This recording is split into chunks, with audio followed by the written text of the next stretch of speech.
Hello, and welcome to this virtual presentation on Next Steps for College, part of our Senior Group Guidance series.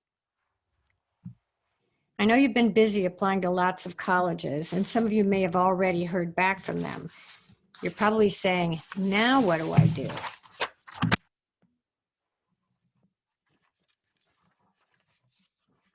For those that are still applying, or even those that have already applied, we have a few application reminders. First of all, make sure that you requested a transcript for every college to which you applied. And remember, you make those transcript requests in Naviance. Did you add all the colleges to your colleges I'm applying to list, including the self-reported academic schools? So schools like Iowa or Illinois, where you're putting in your own grades as a transcript. Please make sure that you have added those to your list as well. Have you signed that FERPA waiver and matched your Common App account? This is really important for those using the Common App, or anytime you've requested a letter from a teacher or counselor. This FERPA waiver has to be signed in the Common App, even if you're not using the Common App. So please make sure that you have signed that FERPA waiver, and then when you go into colleges I'm applying to, you will match that account. Also, in doing the Common App, some of you have not been really careful about looking at the name of your school. And when you put the name of your high school in, you put that it was South Campus instead of North Campus, and that's a problem. So if that is something you've done, certainly contact your counselor or the college center so we are aware of that issue. It will probably cause some problems when we're sending your information. Also, please remember, if you're using the Common App, that you have to have your Common App schools in both Naviance and the colleges list in Common App. If they're not both there, we can't send the documents. This is kind of a buddy system. Since you're using a common application and we use Naviance, they have to both be in a list so that they can be matched electronically and sent to Common App. Also, if you are going to be submitting official test scores, make sure that you know that we do not do that on your behalf. So make sure that you have already done that by contacting College Board or ACT. And please make sure you check your email both from LT and colleges. You don't want to miss out on important information when the college is trying to contact you. Senioritis. This is a very common malady that students get after they get their grades senior year for first semester and or are accepted to a college. They think, hey, I got accepted to a college. I'm done. I'm good. Please know that no admissions decision by a college is final until they receive your final transcript in June when we send it, confirming that you completed your course requirements for graduation and has a graduation date, and they're going to check to make sure that that person they accepted this fall is the same person academically in June. In other words, you didn't drop classes, you didn't drop grades, they didn't see a downward slide that they will call senioritis. If this does happen, they can in fact rescind or take back that offer of admission. If you are changing a class, so let's say that you were in a math class, calculus class, and you decided you're going to drop it second semester, you need to contact the admissions office at your college and make sure that is not going to impact your admissions decision, especially if you're in programs like business or engineering where they're looking for that higher level of math. It is certainly less important if it's an elective, if you had a first semester guitar and you decided that you didn't need it second semester, it's not a requirement. It probably is not going to change much in your admissions unless you're a music major. So those are the ones that you're less likely to have to check colleges admissions with. But any core course change needs to be checked with the admissions person simply by sending an email asking them how this will impact the decision. Also, reminder that you'll not graduate if you do not have your driver's ed credit. If you took the class privately, please make sure you turn in your certificate or driver's license to the counseling office. Some of you will be required to send what is called a mid-year report. If you're using the Common App, when you look in the recommendations section for each school, it will say mid-year report if it is required. Not all schools require them. So we want to make sure that you're requesting a mid-year report only for schools that require it. So don't tell us that U of I wants them. They didn't even want an original transcript. They're not going to want a 7th semester transcript. So please do your due diligence and check your colleges carefully to see if they require a mid-year report.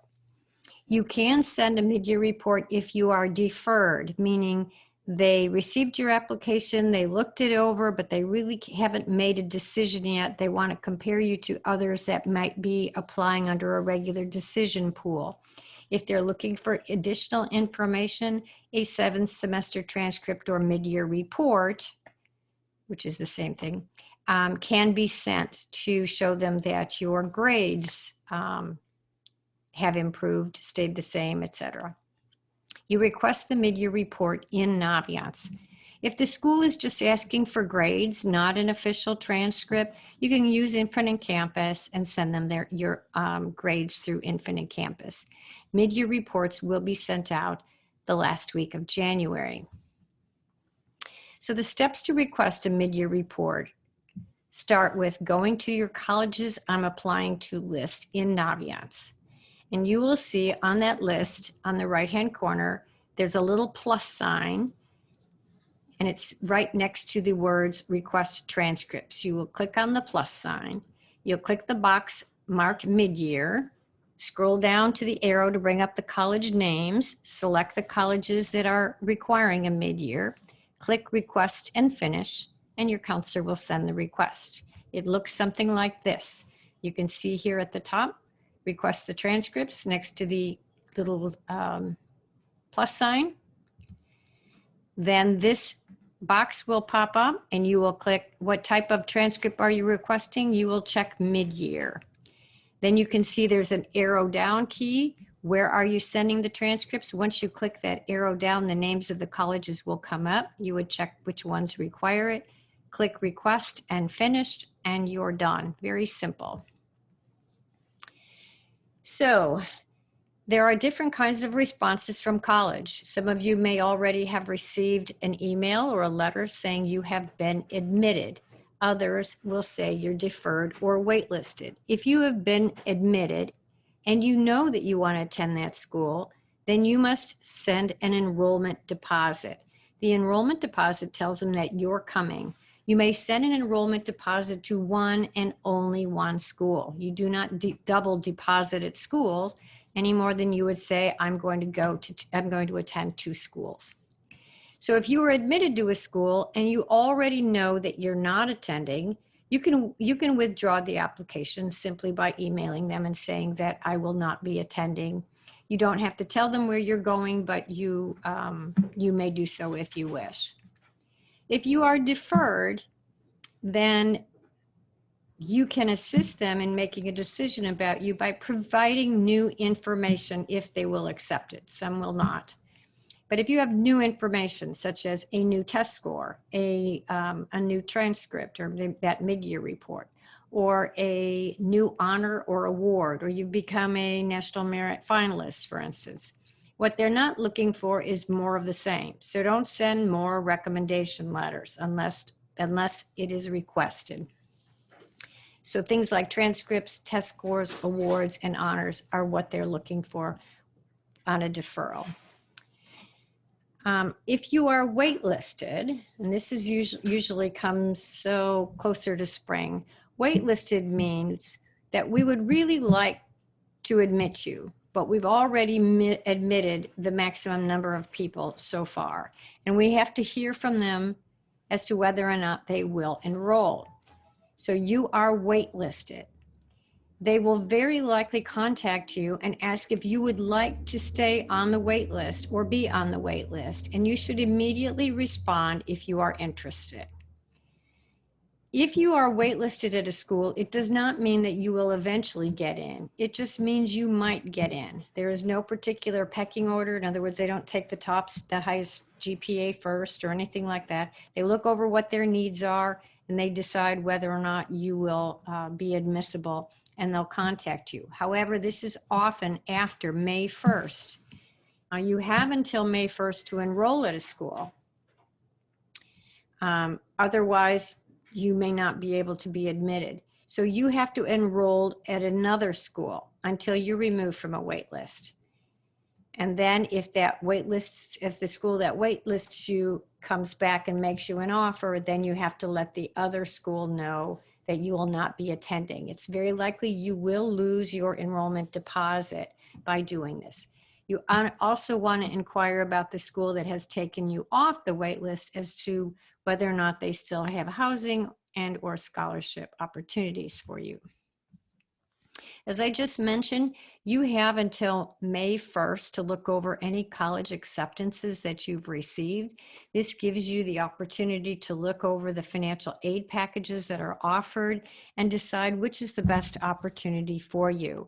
You can make multiple housing deposits, but not multiple enrollment deposits. In other words, the enrollment says I'm coming. Housing says I'm just picking my housing because I have that opportunity. Many schools will refund that housing deposit if you request it in writing before May 1st, but I would definitely read the fine print on their website to make sure that that is the case. So if you've been accepted but you're not attending for sure, please wait until all financial aid information is received and reviewed by you, so you know you're making the best decision, and then email the college. Don't just jump and go, I know I don't want to go there, because often you find that you may not get the money that you thought from another school and may in fact find that other school more desirable. So please inform the College Center of any acceptance or denials that you have. You can put them into Naviance if you wish, and then we will know. But at the end of the year, we'll also ask you to review that and identify any schools to which you were admitted or denied or waitlisted. Transitioning to college. Once you know where you're going,